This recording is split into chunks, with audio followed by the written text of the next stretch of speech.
ハッピーワンプラス T の納車から1ヶ月が経ちました。日本海へ車中泊旅行もしました。乗ってみて使ってみて、ハッピーワンシティの走行性能、乗り心地、使い勝手がよーくわかりました。今日はハッピーワンを居酒屋にして本音トークをします。ぜひご視聴ください。まずはキャンピングカーとして使ってみた感想と、後ほど本当に正解だったかどうかを本音でお話します。軽キャン購入を検討中の方はぜひ参考にされてください。それでは車内の説明から始めましょうかね。忖度なし本音をお話します。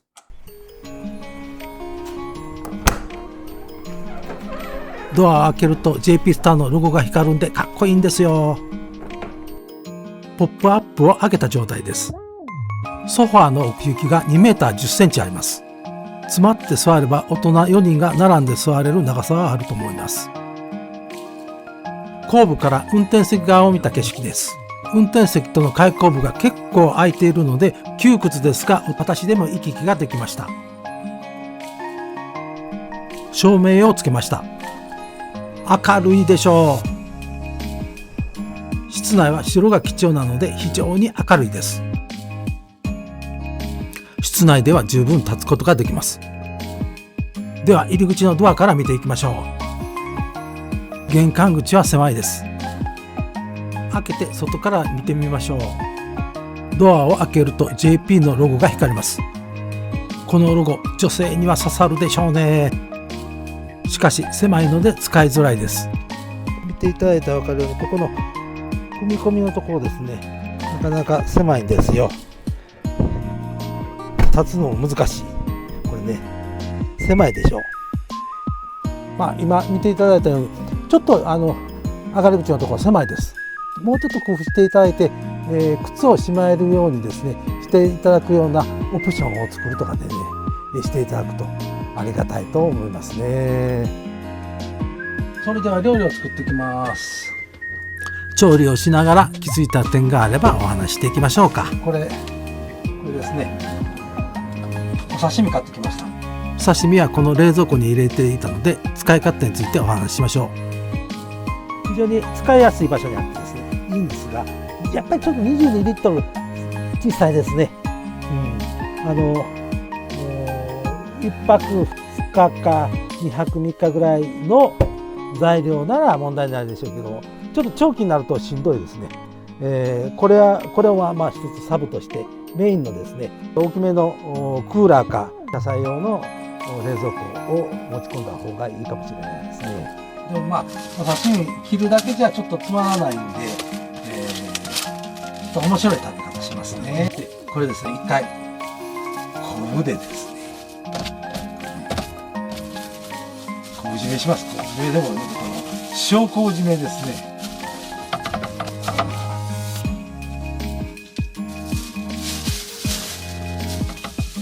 1時間ぐらいしてからですね、食べます。こちらがこの時車内で作った料理です。黒鯛の塩昆布締めごま油のソース、クリームチーズと奈良漬けのカナッペ、これ日本酒に合うんですよ。濃厚豆腐の冷ややっこ、お惣菜の厚切りハムカツとスパゲッティ、お酒のあてに最高のラインナップを揃えました。すべて車内で調理しました。調理に使った車内のテーブルの感想です。使い勝手ですね、お話しさせてもらおうと思います。非常に使い勝手いいです。でそんなに重くないんですね、天板が。大概キャンピングカーの天板分厚くて重くてですね、セッティングしたり使いづらいのが多いんですけど、非常に軽量です。これ軽量、どっちかというと軽量で使いやすいです。なかなかセッティングする場所もですね考えられててですね、自由に人間がこなしてですね、行き来することができます。これね、行き来しにくい車多いんですよ。テーブルをつけるとですね、こなして立って動けるっていうことはあまりないんですけれどもね、これ自由に立ってできます。ただですね、このテーブルですね、ちょっと難点というか問題点、先々にちょっと不安要素が1点あるんですよ。それはね、問題点というのはですね、ここの部分なんですね。この足の部分なんですがね、これこ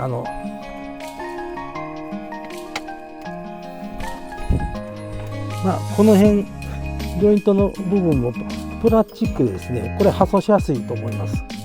ここの部分ですね、これ割れやすいと思うんですよ。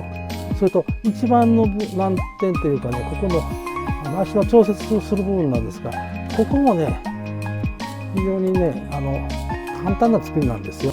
でこの間もこれしててですね、外れちゃいましてね、ここが抜けちゃいまして、部品がちょっとどっか転がってわからなくなったということがあるんです。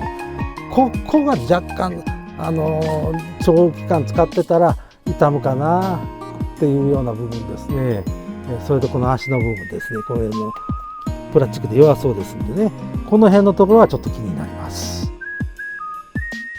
居酒屋開店です。ハッピー居酒屋からこんばんは。こんばんは。それではビール開けていきましょうか。こっちかな。これからは飲みながら気づいたことをお話ししますので、ぼちぼち聞いてください。今日まず最初にいただくのはこちらのビールですね。黒ビール、これなんとこれね、昨日さっきから買ってきたビールです。昨日さっきのお土産のビールです。もしも大事に持って帰ってきました。はい。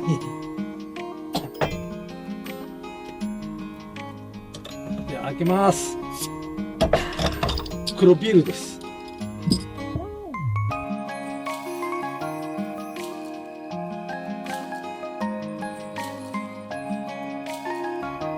はい、ではいただきます。いつもながらうまそうに飲んでいますね。飲み終わったら空調の話をしましょうかね。うまい。うまい。ちょっと酸味がありますね、このビールね。このビール、なかなか変わった味ですね。これは次はF ヒーターとですね、クーラーエアコンについてちょっとお話ししようと思います。FF ヒーターなんですが、この間のですね日本海の旅で、使いました。それで、使い勝手よく分かりました。 FF ヒーターなんですが、吹き出し口はここにあります。かなりあったかい空気が出ました。で FF ヒーターのですね、パネルはここなんですね。これも簡単にですね、ボタンを押して、作動させたり、消したりすることができました。非常に使いやすかったです。F ヒーターのですね使い勝手なんですが、非常に簡単な操作で使いやすくてですね、それに非常にあったかい、性能にいいヒーターだと思いました。ただ問題はですね、ちょっと音がうるさい。かなりの音がしました。なので朝方ですね、寝静まったような時間帯にですね、使うと周りの車にちょっと気兼ねしますね。高速のパーキングエリアなんかでしたらね、トラックも結構うるさいですから問題ないでしょうけれども、道の駅とかですね、それとかオートキャンプ場みたいなところは気兼ねするかもしれないですね。これはハッピーの問題というよりも FF ヒーターそのものの問題でしょうね。それとオプションで、中国製じゃなしにですね、ドイツ製のヒーターと交換できるみたいですけれども、これはかなり10万ぐらいしたんじゃないですかね。オプションで10万か15万ぐらいしたように思います。ちょっと高額ですね。エアコンなんですけどね、まだ使ってないんで、まだ詳しいことは分かりません。頻繁に使うようになって、良し悪しがよく分かるようになればまたご紹介させていただきたいと思います。引き続き一人宴会を続けます。十分いきますね。それでまずビールのあてに最高のこのハムカツいただきます。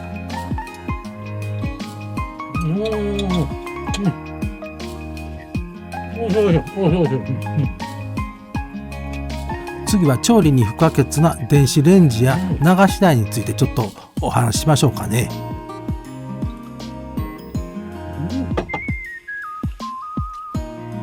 次はこのですね、流し台についてちょっとお話しさせてもらいます。これですね、非常にですね、底がね結構深いんですよ。私以前乗ってたハイエースのキャンピングカーのですね洗面台が流し浅くて丸かった、もう使いにくかったんですね。実際物を洗ったりするのはものすごくしにくかったですね。これでしたらちょっとしたコップと小さなお皿なら十分に洗えると思います。あと洗面も十分できると思います。これはなかなかちょっといいと思う。ただね、これ気をつけないといけないのは、この水の勢いが、これを上げると水の勢いが強いからこっち吹き出します。これは気をつけないといけないですね。それとこの音ですね、かなり音がします。まあでも長時間使うもんじゃないですからね。このぐらいの音は特に気にはならないと思います。では次、流し台の下ですね。これをちょっと説明しますね。主にも水のタンクになってます。ほとんどタンクで占められています。かなりの水量、これ何リットルだったかな、20リットルぐらい入ったんじゃないですかね。確かね、18リットルか20リットル、十分ですね。で排水はこの下のですね、見えてませんがタンクにたまりがあって、車外でコックをひねって排出できます。ここの部分若干スペースがあるんで、ちょっと再興すればちょっと小物ですね、小さなものなら置けるかなという感じですね。それとここですね、この間ちょっとスペースが閉めた場合できるので、サランラップとかですね、それから包丁類、ここに何か網でもつけて閉めて収納できるようにしたいなと思っています。これもちょっとこれから要検討ですね。次は電子レンジについてちょっと説明します。これ非常におしゃれなんですよ。これなんかちょっと電子レンジ専用の、調理器具入れてましたけど、これなかなかおしゃれなんですね。電子レンジで、オプションで3万やったですから3万5千ぐらいするんじゃないですか。ちょっと小型ですね。小型の電子レンジです。これを使う場合ですね、こちらのまず、インバーターに電源を入れます。これで AC 電源が使えるようになります。はい、見ていただいたら分かるように、こちらも電源が今入りました。で、これで時間ですね。それとこれがストップで、これですね。これが強さですね。熱量500ワット、500ワット、300ワット、500ワット、最大で500ワットです。ちょっと小さめの容量ですね。まあその分時間を長くすればですね、問題はないですからね。これでも十分使えると思います。これね、皆さんこれ見えます？霞鶴の生酒ね、蔵元から買ってきたお酒です。これを今日飲もうと思って持って帰ってきました。私ね、日本酒大好きなんですよ。ですから旅行に行けばですね、酒蔵があれば、まあ必ず寄ってですね、地元のそこらの酒を買って飲むと、それも楽しみの一つなんです。いろんなとこのお酒飲みましたよ。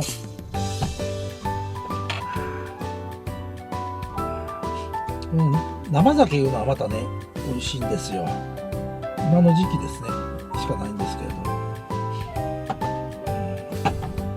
香りとね、口当たりが本当にフレッシュです。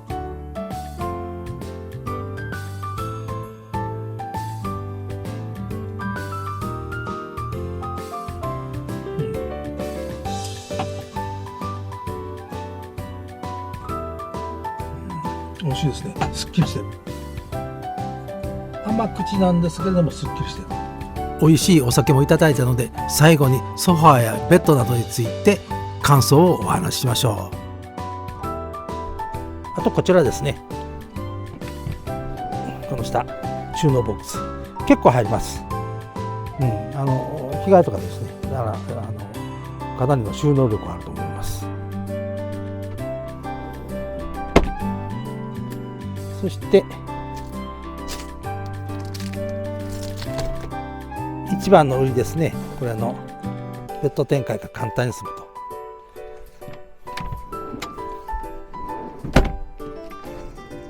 これですね、これで引き出して一発でこうですねベッド展開できますよと。これがまっすぐにベッド展開で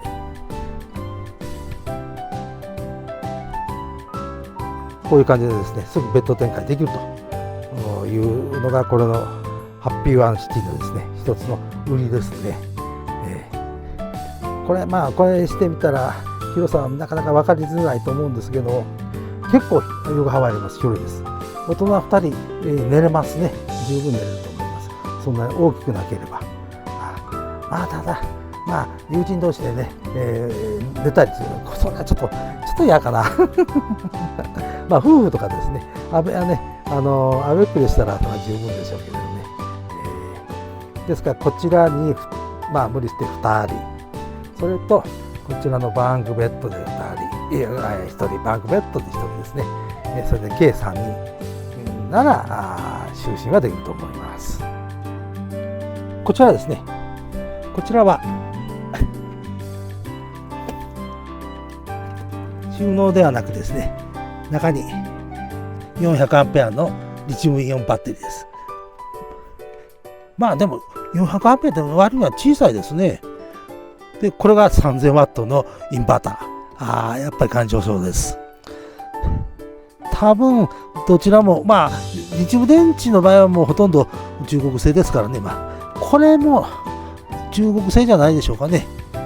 でも中国製でもよしあるし、めちゃくちゃ悪いやつもあれば結構いい製品もありますんでね。それでですね、最後テレビについてちょっと説明するの忘れていましたね。こちらのテレビなんですが、一応テレビのチューナーもついてるんです。ただABC キャンパスのところで見せてもらったんですけれども、テレビのチューナーはやっぱり画像がちょっと荒いんですね。なかなか山の中とかですね行くとテレビの電波というのを受けにくいですしね。それよりもこのテレビは前のですねナビゲーションとですねつながっています。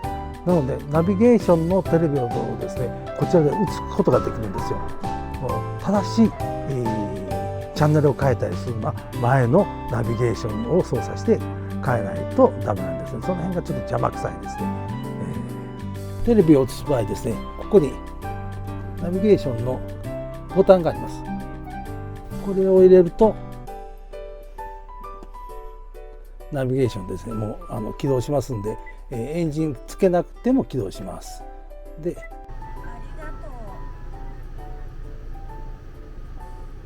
ハッピーワンプラスシティを使った本音を今までお話ししました。今から核心部分をお話ししようと思うのですが、痛恨のミスをしてしまいました。ピントがボケボケです。走行動画を挿入するのでお許しください。ちょっとまたお話ししたいと思いますね。最終的にはこの車を買って、良かったかどうかということについて、お話ししたいと思います。この車はメリットですね。私一番思ったのは小回りが利きます。狭い道でも走れますし、曲がりくねったコーナーのですね場所でもコーナリングもいいですし、無理なく走ることができます。そして何よりもやっぱり駐車場ですね。スーパーに行ったり、お店に入ったりした時に、大きな車だとやっぱりね、なかなか駐車できないところもあるんですよ。このハッピーワンですね。それはもう全くないですね。で、後ろもですね、目視はできないんですけれどもね、バックカメラしっかり知ってますんで、一つも問題はないです。一番良かったのはその取り回しですね。動き回ったり、それから駐車したりですね。そういう行動に全くストレスを感じないっていうことですかね。これがやっぱり一番大きかったですね。二つ目としてあげるとしたら燃費がいい。高速だけやったら14キロぐらいは走れてると思います。まあいい方ではないでしょうかね。まあそれが大きな2点目ですかね。では走行に関してデメリットをちょっとお話ししましょうか。まあデメリット1つ目、これはやっぱり何と言ってもね、馬力がない。660cc の軽トラックのエンジンですから、それにこれだけ大きな下層部分積んでますからね、どうしても走らないです。とは言っても、まあ一般道路でしたらね、別に苦もなく走れますし、高速道路でもビュンビュン飛ばすんでなければね、80キロで制限速度でついて走っていくっていうことは十分できますんで、それは問題ないです。まあ走行面でのデメリットといえば、これはまあ2つ目で言えば音がうるさい。やっぱりうなりますね、坂道でしたら。でもそんなに苦にはならんです。で、あと3つ目で上げるんやったら凸凹道でですね、振動が多いですね。結構揺れます。後ろの後部座席に行ったらやっぱりしんどいんじゃないですか。まあそこに関してはその3つぐらいですかね。ではですね、次はですね、この下層部分についてのですね、感じたことをお話したいと思います。でもね、私この車買って今ここで過ごしてますけれども、大きいです。広い。圧迫感がない。前のハイエースよりも圧迫感ないですね。幅もね、前のハイエース188センチあったんですよ。これまあある程度169センチですから、まあ20センチほど向こうの方が広かったんですよ。ね。でもね、圧迫感ないんですね。こちらの方がもう広々感じるんですよ。ですからね、ストレス全くないです。この愛して家の駐車場で酒飲んでてもね、一つもね、なんか変な感じしませんね。楽しく飲めます。それとこの車に関してですけどね、もう一つはね、設備がやっぱりね、充実してますね。先ほど紹介しましたけど、この電子レンジね、それからテレビ、クーラーね、ウェルヒーター。私はもうこの小さなキャンピングカーではもうトップクラスじゃないかと思いますね。これだけで充実してるっていうのは。まあ私はこの車中古で買ったんですけれども、新車よりもだいぶ割れ安です。ですがね、この車新車で買っても500万、これだけの装備がついてて500万前後じゃないんですかね。500万ちょっと超えるか、もしくはちょっと前やったら切ったかな。今やったら500万ちょっとぐらいじゃないですか。コストパフォーマンスというのはすごいですね。最終的に今の時点でですね、この車を買って良かったかどうかということなんですけれども、そうですね、まあ私の場合この車を買っても正解だったです。正解だと思います。走行性能については普通乗用車ベースのキャンピングカーに比べるとかなり落ちると思います。しかしこの車で車中泊した時の快適さが素晴らしかったんですよ。快適な車中泊をする上で最低必要限なものは全て揃っているのではないでしょうか。走行性能のデメリットを快適性が上回りました。実際に車中泊をして買って正解だったということを確信しました。今お話したことが結論です。今後の YouTube の内容ですが、ハッピーワンプラスシティで全国を旅して観光やグルメ、車中泊に関する情報をどしどし皆様にお伝えできたらと考えております。私の大好物はお酒、グッドボタン、チャンネル登録です。皆様よろしくお願い申し上げます。